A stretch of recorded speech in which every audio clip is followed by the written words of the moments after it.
This is a breakdown of the isolated tracks for the first song of last week's Ride the Lightning full album Loud Bass. Enjoy. Welcome back, Fight Fire with Fire time. So for the introduction of the song, I employed a second bass. I could not get Cliff as loud as I wanted him with the original track, so you can see it's automated to here, and that's just to get Cliff loud in that mix. And then you can see here, it ends, and then the original bass track takes over, and that's for the automation. The de-remastered version of the song is just the remaster on mute, and my enhanced bass track, which I had set at -12 for the final version of the song, upped to -8, and that's ride bass 1 and ride bass 2, those 8 equalizers working together, and it sounds like this. James and Lars turned the bass down, I turned them down. No, I'm just kidding. But I did mute the remaster, so all you have is my enhanced bass track and Cliff. And it's just a different way of listening to the song, and I thought it sounded pretty cool. For the bass only not automated, I just left it at -2. And so the beginning will be super quiet, difficult to hear when you mix it. And then all of his little tricks that I elevated by a decibel or so throughout the song won't be popping out in the mix. And there will be no noise reduction in the quiet parts. But other than that, it's just basically straightforward, and it still lines up with the remaster, so have at it. And then for the demastered versions of the songs, it's basically vocals only, guitars only, drums only, and instrumental. I use track separation software. I'm not going to go through and grab the Guitar Hero tracks because there's no tracks for Escape and Call of Cthulhu.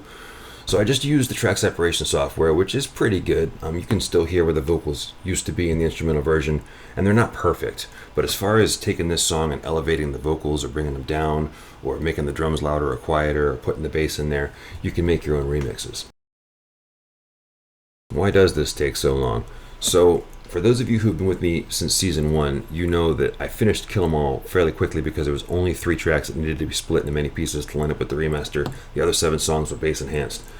For Ride the Lightning, I had all of them done except for the second song, and I kind of rushed to get Ride the Lightning done because I was slowing down on what I was able to put out as far as content.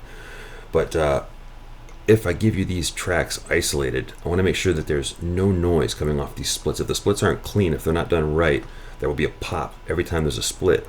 So I've been going through and cleaning them up. This is what takes so long, because I could give you the song with the bass louder, and if there's a little pop here, it's not going to matter. But if I give it to you isolated, you'll hear every one of them. And before I go, I want to show you Cliff's bass track. You can hear those noises coming off of his signal, and that's 2 things. 1, his right hand, he's playing very aggressively. He's getting click noises off of his fingers like an Orion.